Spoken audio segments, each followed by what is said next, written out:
kembali lagi dengan saya Cahyo di TOEFL from Home ya. Kita lanjut ke skill nomor 7 atau topik yang ke-7, yaitu tentang use adverb time and cause connectors correctly. Oke, bagi teman-teman yang belum subscribe, silahkan subscribe biar update terus ya. Jadi ada urutan dari skill 1 nanti sampai skill 60 ya, biar update terus. Oke, kita masuk ke skill yang nomor 7. Use adverb time and cause connectors correctly ya. Kita masih lanjut ke skill yang sebelumnya, kita bahas tentang klausa. Ini juga tentang klausa, tapi nanti klausa adverb. Jadi klausa keterangan. Ya, fokusnya di sini kita bahas time and cause. Ya, ada dua ini. Pertama kita bahas di skill yang ke-7 ini. Oke, kita perhatiin ada dua pattern atau dua pola dasar dari adverb clause. Oke, jadi polanya ada dua ini ya, pola dasar dari adverb clause atau klausa kata keterangan ya. Yang pertama adalah I will sign the check before you leave. Kalau teman-teman perhatiin, sini ada konektornya before ya. Ini konektor, ada dua klausa di sini ya. Jadi ada subject verb sendiri sini. Terus ada subject verb juga di belakang ya. Nah, ini yang dinamakan adverb clause. Ini fungsinya menjelaskan klausa sebelumnya. Ya, jadi subject verb, konektor, subject verb. Ya. Kenapa kita mempelajari ini biar nggak bingung ya? Nanti ini yang subject verb utama, sedangkan itu adalah subject verb sebagai bagian dari klausa adverb atau klausa keterangan. Oke, ini yang pola pertama. Atau bisa juga nanti polanya yang kedua, konektornya di depan. Kalau tadi konektornya di tengah, jadi enak ya, subject verb, konektor, subject verb. Tapi ini konektornya di depan. Bisa juga konektornya di depan ya. Ini konektor. Konektornya di depan. Ini subject verb. Ya, terus subject verb, koma subject verb. Ya. Yang perlu teman-teman diingat, ketika konektornya di depan subject verb, maka harus ada koma. Koma terus subject verb lagi. Ya. Kalau ditanya subject verb utamanya mana, yang ini. Jadi ini subject verb utama. Jangan ini subject verb sebagai bagian dari adverb clause.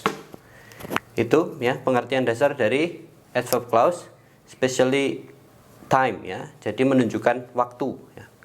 Saya akan menandatangani ceknya kapan? Sebelum kamu pergi. Tuh, sekarang kita masuk ke contoh yang biasa muncul di soal TOEFL ya.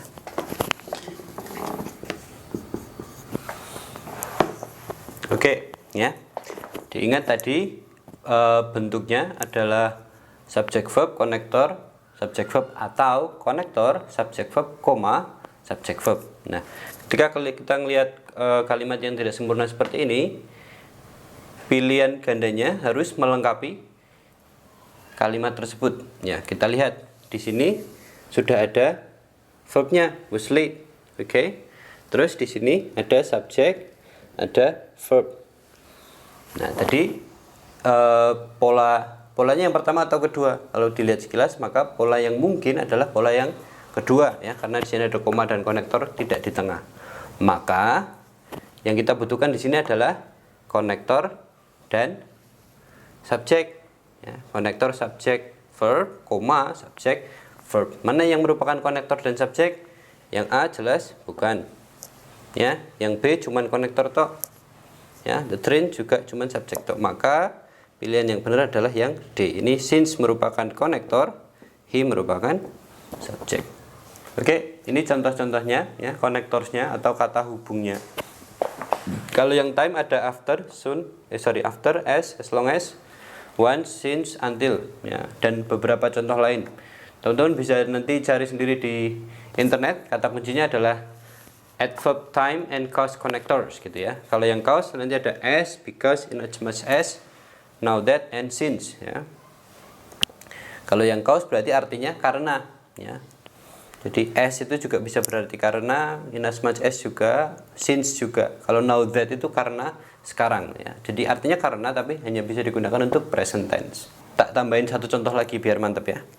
Ini contohnya untuk yang cause ya, risky when inside because it was raining ya. Jadi ada subject verb, terus ada konektor, terus subject verb. Tuh.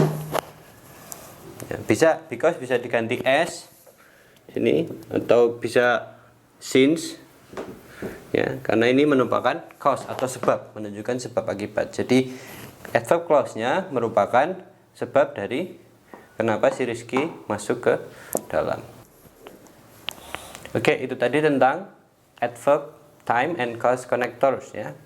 Setelah ini kita akan bahas tentang adverb clause menggunakan connectors yang lain. Semoga membantu. See you.